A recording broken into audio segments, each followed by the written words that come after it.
Hello दोस्तों, स्वागत है हमारे यूट्यूब चैनल डियर लर्नर्स में। और आज की क्लास में हम लोग पढ़ेंगे ईवीएस के इंपॉर्टेंट क्वेश्चंस के बारे में। तो इस समय हम पेपर 1 में ईवीएस सेक्शन को डिस्कस कर रहे हैं डेली बेसिस पर। जो कई सारे क्वेश्चन हमारे ईवीएस सेक्शन से रिलेटेड उनको हम यहाँ पर सॉल्व कर रहे हैं। तो चलिए स्टार्ट करते हैं आज की क्लास को और देखते हैं आज का पहला क्वेश्चन। तो पहला क्वेश्चन है, राधा के शिक्षक यह अवलोकन करते हैं कि राधा को श्याम पट्ट पढ़ने में कठिनाई हो रही है। यानी जो बोर्ड है जिसमें यानी चीज़ें लिखी हुई होती हैं उसको पढ़ने में कठिनाई हो रही है।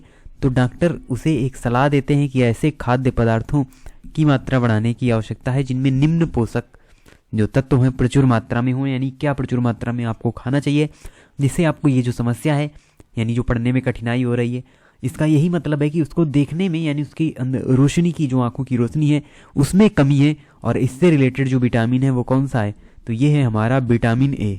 तो विटामिन ए जो है वो आंखों की रोशनी को बढ़ाने के लिए यानी विटामिन ए की कमी से ही आपने ये भी पढ़ा होगा कई बार कि जो रतौंधी नामक रोग है जिसमें रात में दिखाई देना बंद हो जाता है, तो विटामिन ए यहाँ पर यानी की कमी के कारण रतौंधी रोग होता है। यानी जो आंखों से रिलेटेड है वो हमारा विटामिन ए रिलेटेड है। इसीलिए उसे डॉक्टर सलाह देते हैं कि आप ऐसे खाद्य पदार्थों का सेवन करें जिसमें जो विटामिन ए है वो प्रचुर मात्रा में उपस्थित हो। उसके अलावा जो अदर हमारे यहाँ पर विटामिन दिए हुए हैं, विटामिन सी यहाँ पर इसकी कमी से होता है स्कर्वी रोग। और विटामिन सी सभी जो खट्टे फल हैं उनमें पाया जाता है। और विटामिन डी फेमस है यहाँ पर रिकेट्स नामक जो रोग है वो विटामिन डी की कमी से होने वाला रोग है। तो ये भी आपको याद रखना है सारे इससे जुड़े हुए जो हमारे तथ्य हैं। अगला क्वेश्चन है, कौन सा वन्य जीव संरक्षण क्षेत्र हंगुल मृग के संरक्षण के लिए प्रसिद्ध है। तो देखिए ये हमारा एक प्रकार का मृग, कई सारे जो मृग हैं या हिरण हैं वो पाए जाते हैं हमारे देश में। तो इसी में एक जो कैटेगरी है हंगुल मृग की, इसके संरक्षण के लिए कौन सा वन्य जीव संरक्षण क्षेत्र यहाँ पर फेमस है। तो देखिए सबसे पहले हम सभी ऑप्शन को देखेंगे। तो देखिए सरिस्का जो है ये हमारा एक क्या है, टाइगर रिजर्व है यानी बाघ संरक्षण के लिए ये वन्य जीव अभ्यारण्य है और ये स्थित है हमारा राजस्थान में। फिर है दचीगाम और यही यहाँ पर सही आंसर होगा। दचीगाम जो कि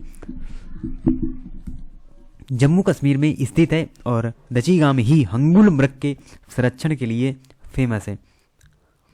उसके बाद आता है हमारा जिम कार्बेट। और जिम कार्बेट यहाँ पर ये उत्तराखंड में स्थित है जो कि एक टाइगर रिजर्व है। और रानीखेत भी हमारा कहाँ है, उत्तराखंड में ही स्थित है।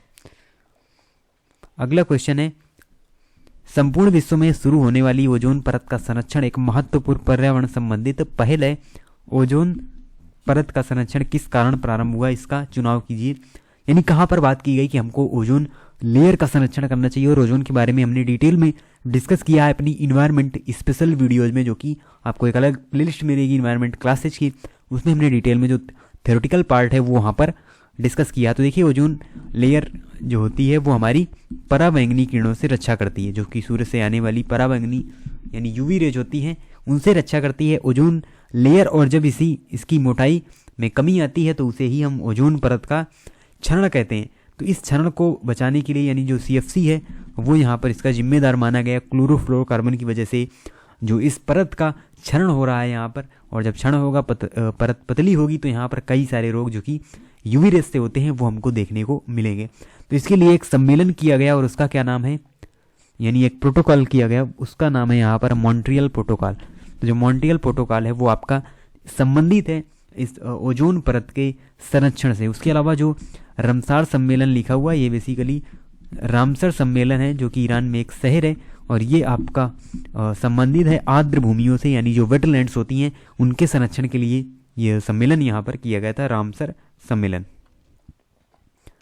अगला क्वेश्चन है यहाँ पर, वह पक्षी जो दिल्ली में सामान्य रूप से दिखाई देता है परंतु अब इस चिड़िया के बारे में जागरूकता बढ़ाने हेतु एक विशेष दिन मनाया जाता है क्योंकि शहरीकरण के कारण यह दुर्लभ हो गई है।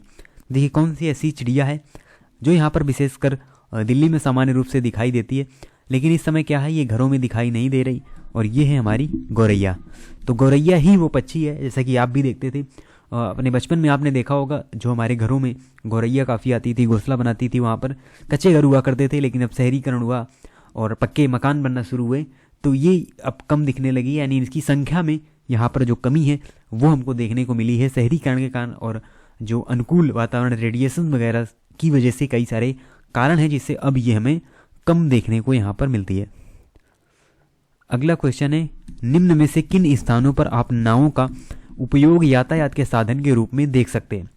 देखिए, नावों का उपयोग आप वहीं पर तो करेंगे जहाँ पर जल होगा, जहाँ पर जल नहीं होगा तो वहाँ पर आप कैसे नाव का उपयोग करेंगे? तो देखिए, ये लद्दाख और कारगिल ये दोनों ही हमारे पहाड़ी एरियाज हैं, और पहाड़ी एरियाज में आप नाव का यूज नहीं कर सकते, यानी वहाँ पर उतना बड़ा कोई जल स्रोत नहीं है। नदियाँ बेसिकली नदियाँ तो हैं, लेकिन यहाँ पर उन पर नाव आप यातायात के साधन के रूप में प्रयोग नहीं कर सकते, क्योंकि वो एक पहाड़ी रीजन है। उसके बाद कश्मीर एवं केरल, तो कश्मीर यहाँ पर आ गया, तो ये भी हमारा गलत होगा। फिर है सिक्किम एवं दार्जिलिंग। देखिए, सिक्किम और दार्जिलिंग भी एक हिल स्टेशन है, यानी कि पहाड़ी एरिया है, और यहाँ पर भी हम नाव का यूज नहीं करेंगे। और देखिए, ऊपर यहाँ पर हमने थोड़ा यहाँ पर गलत आपको बता दिया है। तो देखिए, ये जो हमारा होगा ये कश्मीर और केरल, यही ऑप्शन सही होगा, क्योंकि जो कारगिल वाला एरिया है वहाँ पर तो जो जल के स्रोत हैं वो हमको देखने को नहीं मिलते, लेकिन कश्मीर में कई सारी लेक हैं, जैसे कि आपकी हो गई वुलर लेक, डल झील, ये सभी हमारी कश्मीर में स्थित हैं। तो यहाँ पर भी यातायात साधन होता है। और केरल में तो बेसिकली है ही वेलिंगटन द्वीप है, और ये एक समुद्री एरिया है, कोस्टल एरिया है। तो यहाँ पर उसके अलावा जो वेम्बनाड लेक है उसमें भी नावों को एक यातायात के साधन के रूप में आप देख सकते हैं। तो ये हमारा सही आंसर होगा।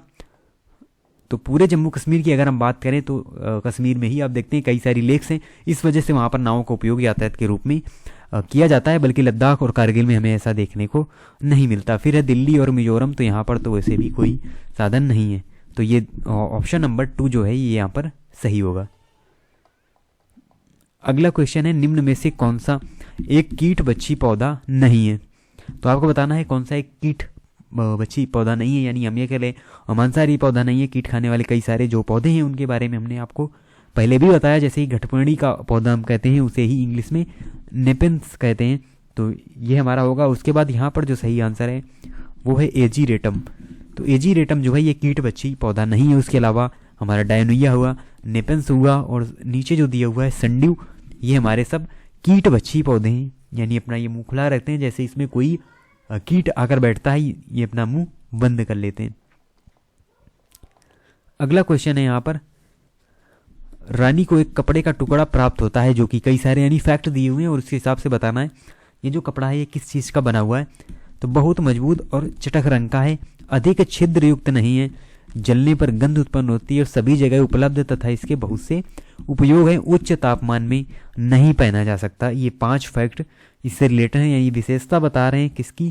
तो ये बता रहे हैं पॉलीएस्टर की। देखिए, पॉलीएस्टर ही है जिसे आप उच्च तापमान में पहन नहीं सकते, और साथ ही साथ इसमें जो छिद्र हैं वो भी यहाँ पर नहीं पाए जाते, यानी अधिक छिद्रयुक्त नहीं होता, सभी जगह उपलब्ध होता है। बहुत सारे इसके उपयोग हैं, अलग अलग चीज़ें इससे बनाई जाती हैं। अगला क्वेश्चन है, यदि भिन्न प्रजाति के 2 जीव संपर्क में एक साथ आते हैं और इस संबंध में एक जीव को फायदा होता है तथा दूसरे जीव को नुकसान होता है, ऐसे संबंध को क्या कहते हैं? यानी 2 जीव संपर्क में आ रहे हैं और एक जीव को फायदा हो रहा है लेकिन दूसरे का नुकसान हो रहा है, ऐसे संबंध को हम कहते हैं परजीविता। अगर यहीं पर क्या होता, दोनों को फायदा होता, तो हम इसे कहते हैं सहजीविता, यानी दोनों ही साथ में रहकर एक दूसरे के ऊपर डिपेंड होकर अपना जीवन यापन कर रहे हैं, किसी को नुकसान नहीं हो रहा है। लेकिन यहाँ पर उसे हम परजीविता कहेंगे। जैसे कि आप देखते हैं कि जो कि यहाँ पर एक परजीवी जीव है, ये क्या करता है, ये किसी जैसे जानवर का जो खून है वो यहाँ पर ले लेता है, तो यानी चूस लेता है। तो इस प्रकार से दूसरे जीव को तो नुकसान हुआ, इसका फायदा हुआ, तो इसे हम एक परजीविता कहेंगे। अगला क्वेश्चन है, निम्न में से कौन सी ग्रीन हाउस गैस नहीं है? तो देखिए, जो ग्लोबल वार्मिंग को बढ़ाती हैं ग्रीन हाउस गैसेस कई सारी हमारी होती हैं, जिनमें मीथेन एक ग्रीन हाउस गैस है, CO2 एक हमारी ग्रीन हाउस गैस है, सल्फर डाइऑक्साइड भी ग्रीन हाउस गैस है, लेकिन कार्बन मोनोऑक्साइड एक ग्रीन हाउस गैस नहीं है। तो ये हमारा आंसर यहाँ पर सही होगा। अगला क्वेश्चन है, निम्न में से कौन से पौधे का उपयोग डिब्बे बनाने और मकान बनाने में होता है? तो देखिए, यहाँ पर गन्ना है, इससे तो हम डिब्बे मकान बनाएंगे नहीं। सही आंसर है बांस। तो बांस के बहुत सारे आप देखते हैं कई सारी चीज़ें आती हैं बन के, डिब्बे वगैरह हो गए, और असम में इसका यूज मकान बनाने में भी किया जाता है, और भी कई जगह आपको देखने को मिलेगा नॉर्थ ईस्ट के राज्यों में यहाँ पर बांस से मकान बनाए जाते हैं, और भी जो बहुत सारी चीज़ें हैं वो यहाँ पर बनाई जाती हैं। अगला क्वेश्चन है, निम्न में से कौन सी भोजन संबंधित आदत कार्बन पदचिह्न को कम करने में मदद करेगी? यानी जो कार्बन पदचिह्न है उनको कम करने में मदद करेगी कौन सी आदत? तो ये जो आदत है ये है स्थानीय रूप से उगाए हुए खाद्य पदार्थों का सेवन। इसका ये मतलब है कि आप स्थानीय रूप से अपने घरों में ही जो खाद्य पदार्थ हैं उनको उगाएं और उनका सेवन करें। तो इससे क्या होगा, इससे कार्बन पदचिह्न में यानी हमको क्या देखने को मिलेगी, कमी देखने को मिलेगी। तो कार्बन फुटप्रिंट इसे कहते हैं। तो इस प्रकार से इसमें मदद मिलेगी। अगला क्वेश्चन जो है वो है, कर्क रेखा निम्न में से किन राज्यों से होकर गुजरती है? तो कई बार हम आपको बता चुके हैं इससे रिलेटेड ट्रिक, और वो है मित्र पर गमछा झार। ये ट्रिक है 8 राज्यों से जो हमारी कर्क रेखा है वो भारत में होकर गुजरती है। और इस प्रकार से इस ट्रिक से आप सभी राज्यों के नाम याद रख सकते हैं, क्योंकि यहाँ पर सभी राज्यों के नाम आपको पता होने चाहिए। तो शॉर्ट फॉर्म में हम लिखते हैं, मी से मिजोरम, टी से त्रिपुरा, और पी से पश्चिम बंगाल, और रा से राजस्थान हो गया, गा से गुजरात, मा से मध्य प्रदेश, और छा से छत्तीसगढ़, और झार से झारखंड। तो ये जो हमारे राज्य हैं इन्हीं से होकर जो कर्क रेखा है वो गुजरती है। अब देखिए ऐसा किस आंसर में है?